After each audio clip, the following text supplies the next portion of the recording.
কাণ্ড দেখো, বোস্টম বাড়িতে পাড়া দিতে না দিতে আমাদের পবিত্র তুলসী গাছগুলো সব ভেঙে দিল রে। কি হলো? তাই তুমি কি করে দিল? অঘটন ঘটে এখন দেমাগ দেখায় রে। ছেলে বাড়ির লোক, শোনো ওরা কি দেখে করেছে না দেখে করেছে? আমি তোমাকে সুন্দর করে তুলসী মঞ্চ গড়িয়ে দেবো। হ্যাঁ মোহিনীমা, মোহিনীমা আসো। ঠিক আছে, এখানে ঠিক আছে। সে বললে কি হয় মা, এসেছেন যখন একটু এই পায়ের ধুলো তো দিতেই হবে আপনাকে। ঠিক আছে, এত করে যখন বলছেন তখন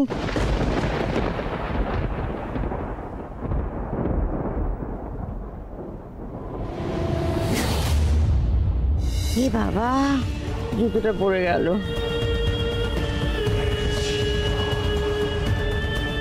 নোংরা কাদায় আমি তো পা দিয়ে নামতে পারবো না। আমি জুতো তুলে দিচ্ছি না।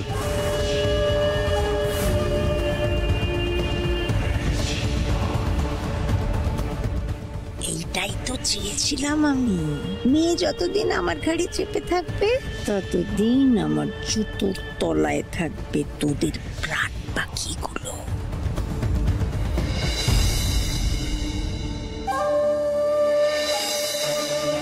আপনি এটা কি করছেন? আপনি মাকে জুতো পরে দিচ্ছেন কেন? কি হয়েছে ভাবি? আরে এতে তো অপমানের কিছু নেই। দেখ, মোহিনীমাকে তো সবাই ভগবানের মতনই দেখে, আর ওনার পায়ে হাত দিয়ে যদি বিনুর মেশো জুতো পরিয়ে দেয় তাতে তো ক্ষতি কিছু নেই, এত তো ওনার পুণ্যই হচ্ছে। তাছাড়া যেভাবে ওনারা ওনাদের মেয়েদের আমাদের ঘরে চাপিয়ে দিয়ে যে পাপটা করেছে, এতে সেই পাপটাও কেটে যাবে।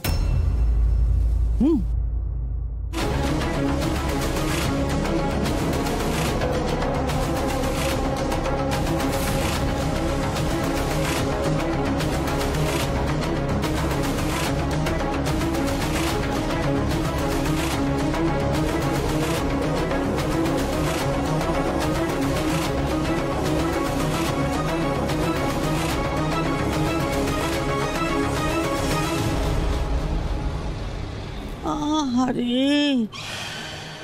এই গরমে, বৃষ্টি, নোংরা, অন্ধকারে সারাটা রাত কাটাতে খুব কষ্ট হয়েছে বাবা। চেহারা হয়েছে তো। না না, আমি ঠিক আছে। আর নাটক করতে হবে না, এসো গাড়িতে উঠবে। না, যাওয়া তো হবে না বেয়ান। আমাদের বিনুকে গায়েব করে দিয়ে আপনি ভেবেছেন এখন আপনার ছেলেকে নিয়ে কেটে পড়বেন, তাই না? তা তো হবে না। মানে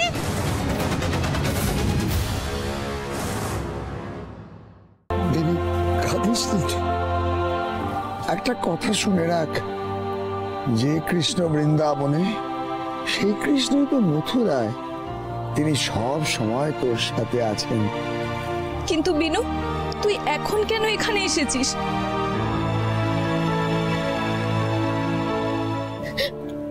আমি আর কোথায় তো যাবো রে সুবা?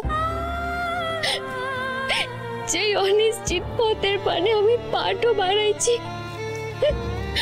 সেখানে আমার সঙ্গে আমার মাধব থাকবে কিনা কোনদিন। আর আমি আমার মাধবের কাজটাতে এসে এভাবে প্রাণ ঢুকুলে আমার মনে সব দুঃখ যন্ত্রণা সব উজাড় করে দিতে পারবো কিনা আমি জানি নাই রে। তাই আজ আমি শেষবারের মতোই কালাচাঁদ মন্দিরটাতে এলাম। বুঝি রে বিনু, সব বুঝি। যমুনার জল শুকিয়ে গেলেও যেমন যশোদার কান্না থামেনি, তেমন তোকে ছাড়া যে এই মাধবপুরের সকল মানুষের প্রাণটা কাঁদছে রে বিনু। তোকে ছাড়া যে কালাচাঁদ মন্দিরের গানও বড্ড বেসুরো ঠেকবে কানে, বড্ড বেসুরো ঠেকবে। আমি আমার গানটা থামাবো বলাই রে সুভা, আমার গানটা আমি কিছুতেই থামাবো বলাই। সে আমি যে গানটাতেই থাকি না কেন আমি গানটা গাইবো। আমার গলাতেও যদি গানটা না আসে তবু আমি আমার মনটা থেকে মাধবের গানটা গাইবো। শুধু একটাই ভয় রে আমার সুভা, কেউ যদি আমার আমার কাজটা থেকে আমার গানটা কেড়ে নেয় তখন কারো সাধ্য কি তোর থেকে শ্যামকে কাটবে? তুই যে নিজের অঙ্গেই তাকে ধারণ করে নতুন জীবনে পা রেখেছিস।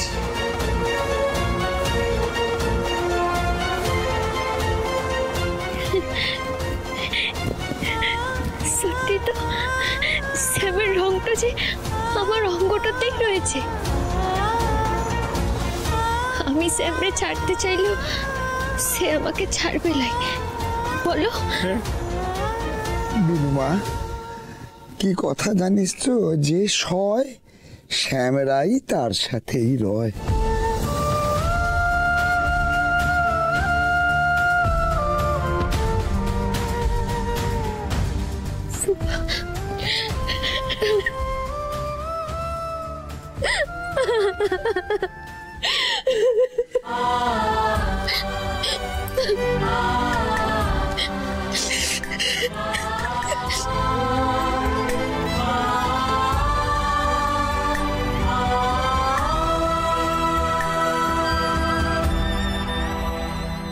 দেবেশদা, তুমি ভালো থেকো। কেমন? বিনু চল, এবার যে আমাদের বেরোতে হবে, নইলে যে দেরি হয়ে যাবে। বিনু চল।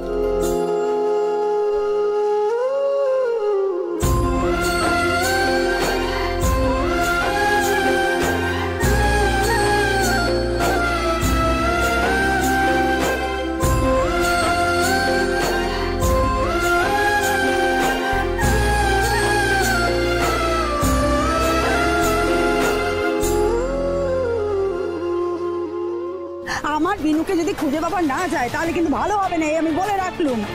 এতদিন ধরে আমি মা মরা মেয়েটাকে মানুষ করলে, আর এখন বিয়ে হতে না হতেই মেয়েটা হারিয়ে গেল। ও বিনুর মা, বলি তুই তো সবকিছু দেখতে পাচ্ছিস শব্দটাকে, হ্যাঁ? তুই এর বিচার করিস। এই যে এরা তিনজন তোর মেয়েটারে গায়েব করেছে। মেয়েটা কি সত্যি পালালো নাকি? বা তাহলে তো আমার পথ থেকে কাঁটা সরে গেছে। এখন তো নাকি কান্না কাটছে, হ্যাঁ? আমার ছেলে সারা রাত আপনাদের এখানে ছিল, আর আপনাদের মেয়ে কোথায় হারিয়েছে সেটা আমরা জানবো কি করে? আর আপনি একদম চুপ করে থাকুন, বুঝতে পেরেছেন? আর এই নাটক করে কান্নাটা বন্ধ করুন। আর আপনি বিনুকে ঠিক কতটা ভালোবাসেন কেউ জানুক না জানুক, আমি খুব ভালো করে জানি, তাই আমার মুখ খোলাবেন না। মা, মামু, তোমরা দাঁড়াও, আমি আসছি। কোথায় যাচ্ছিস? মেয়েটাকে খুঁজতে? আরে তুই কেন অযথা সময় নষ্ট করতে যাবি? ওই মেয়ের নিশ্চয়ই কোনো প্রেমিক আছে, তার সঙ্গে তো পালিয়ে গেছে। আরে আপদ বিদায় হচ্ছে, ভালো হয়েছে, ছাড় তো। না,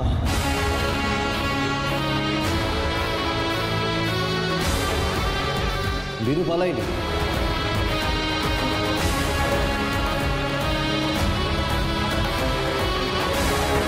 মেয়েটার বেসিক্যালি কোনো সেন্স নেই, ননসেন্স মেয়ে একটা। এইটুকু বোঝে না যে কাউকে বলে না গেলে পাঁচটা লোকে পাঁচটা কথা বলে।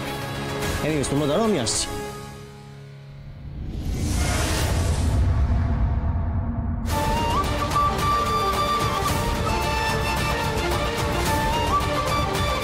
ওই তো বিনু।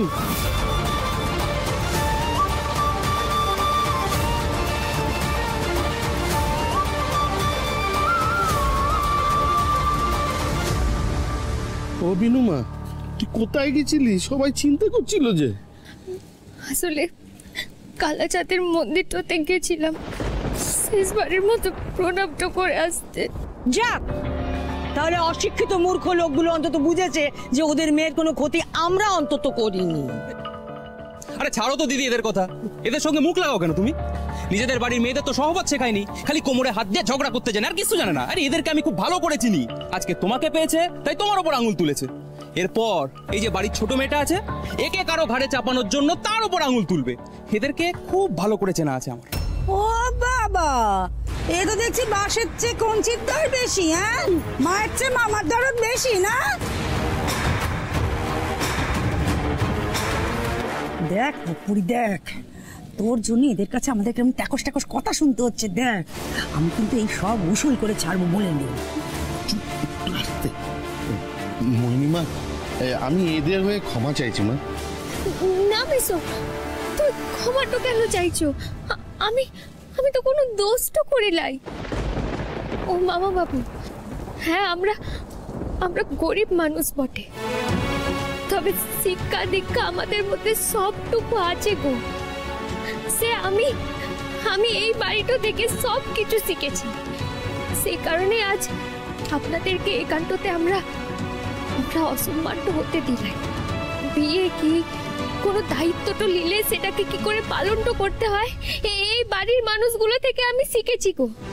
আর তাছাড়া হাসি কান্না রাগ দুঃখ কষ্ট অভিমান এই সব কিছুর পরেও কি করে দিন শেষে একে অপরের হাতটা ধরে থাকতে হয় সেটা আমি এই মাসি মেজোর কাজটা থেকে শিখেছি। অন্য কারোর সামনে কখনো নিজের স্বামী বা স্ত্রীর অপমান তো করতে লাইকো। মা প্লিজ দেখো, আমার আর ভালো লাগছে না এখান থেকে প্লিজ তোমরা যাওয়ার ব্যবস্থা করো। নাটক যত সব। আয় মিনু আয়, এবার একে তো কুলোর বাতাস দিয়ে বিদায় করতে হবে না। আয় তুই আমার সঙ্গে।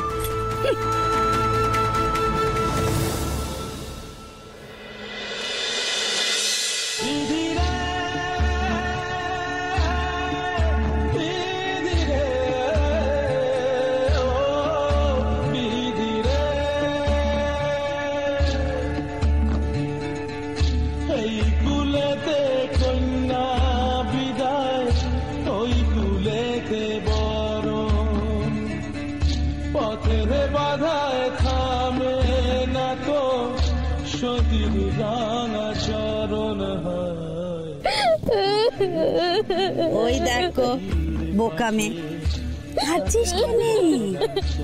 আরে বাবা, এরপরে তো আমাদের সবার ওই বাড়িতে যাওয়া আসা লেগেই থাকবে। ওই বাড়িতে তোকে বিয়ে দিয়েছি বলে কথা, তাই না মা? দিদি, দিদি এরপর থেকে তুই আমাদেরকে ভুলে যাবি না তো বল? আমরা যদি ও বাড়ি যাই তাহলে আমাদেরকে খেয়ে দিয়ে দিবি না তো বল? জানো তুই কি বলছিস বলতো? তুই তো আমার বোনটা বটে, আমি তো তোকে মাথায় তো করে রাখবো। আমি যেখানেই থাকি না কেন। মা এবার কেমন ধরা কথা রে, যেখানেই থাকি না কেন মানে?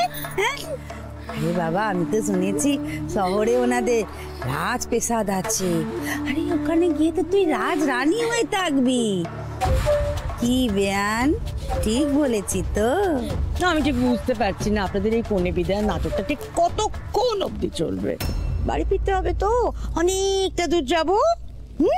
না আমরা এখনই মেয়েকে বিদায় দিচ্ছি, একটুখানি সময় চেয়ে নিচ্ছি, আসছে।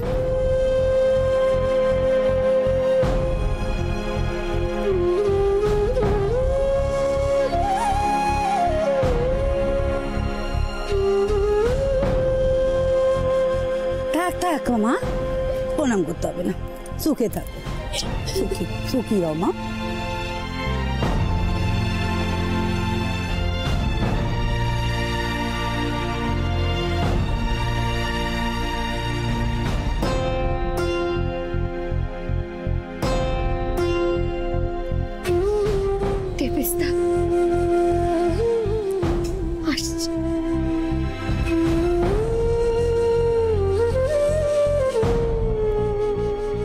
দিদি এনে তোর পুটলিটা ধর। মিনুয়া, মেসো তুই যে তোর প্রাণ ভোমরাকে রেখে যাচ্ছিলি মা।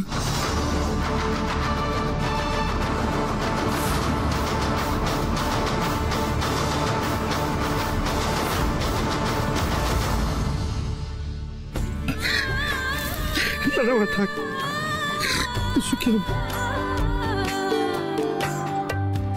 জানিস তো মা, বাবা আর বাবার মতন শব্দ দুটো সহজ শোনালেও বিস্তর ভাড়া মা। আমি তোর জন্য কিছু করতে পারিনি মা, তাই তোকে প্রাণ ভরে আশীর্বাদ করি মা। সুখী হো মা, সুখী হো। আরে বিদের বেলায় বাপেরা তো চোখের জল ফেলতে নেই, মেয়ের অমঙ্গল হবে যে। না না, আমি কাঁদছি না, আমি কাঁদছি না, আমি কাঁদছি না। দিদি, এই মেয়ে তো হাতে কৃষ্ণমূর্তি নিয়ে আসছে। তাতে আমার কি, মাঝ রাস্তাতেই তো নেমে যাবো, বাড়ি অব্দি তো যাচ্ছে না। যা মা যা। জয় রাধা মাধব।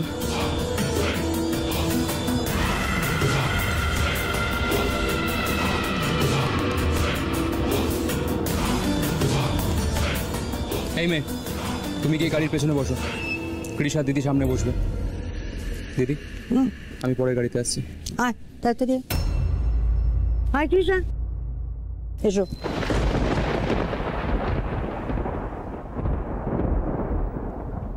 চরণ চলে আগে তবু মন যে ফিরা চায়। বিধিরে বিধিরে বিধিরে।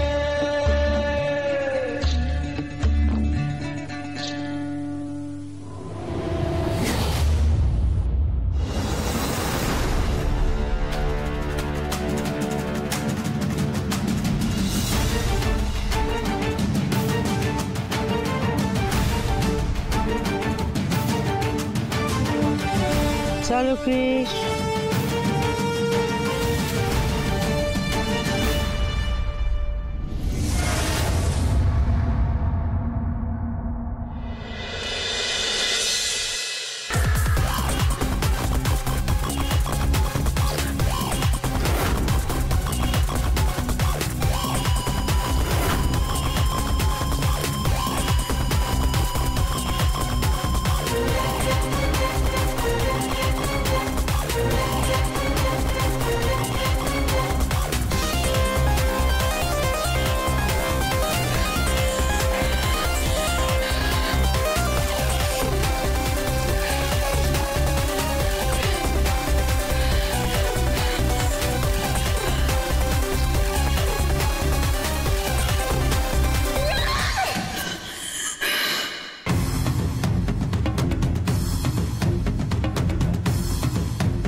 চলে এসেছি, দিবাকরকে আবার জিজ্ঞেস করে দেখি গুন্ডাগুলো তৈরি আছে কিনা।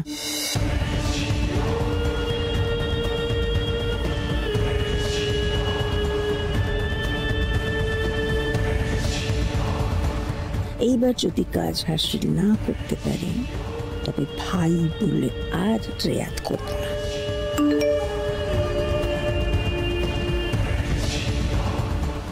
ভেবো না দিদি, ভেবো না।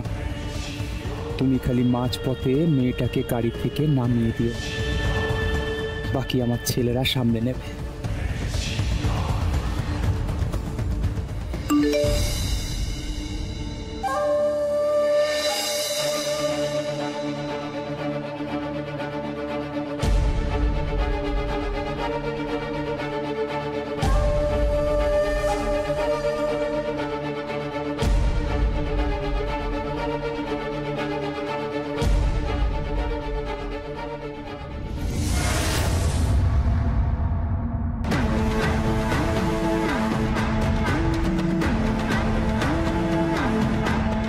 মনে হয় এসির হাওয়ায় মেয়েটা ঠান্ডা লাগছে।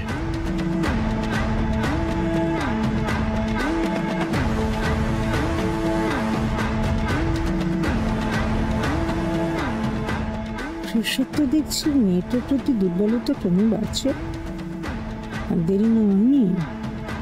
এই বীজটা মহিরুহ হওয়ার আগেই একে একেবারে উপড়ে দিতে হবে।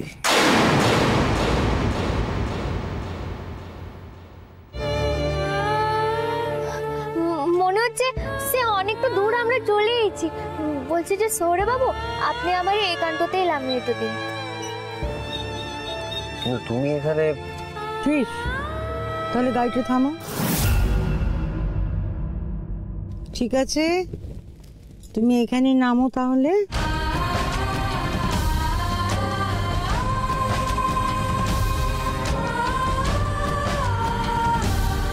বলছি যে মোহিনীমা, আপনারে অনেক অনেক ধন্যবাদ তো বটে।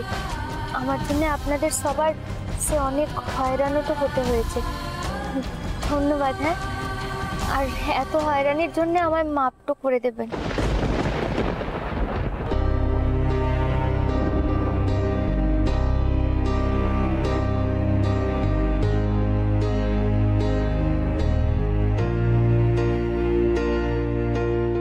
বলছি যে এই দরজাটা কি করে খোলে গো?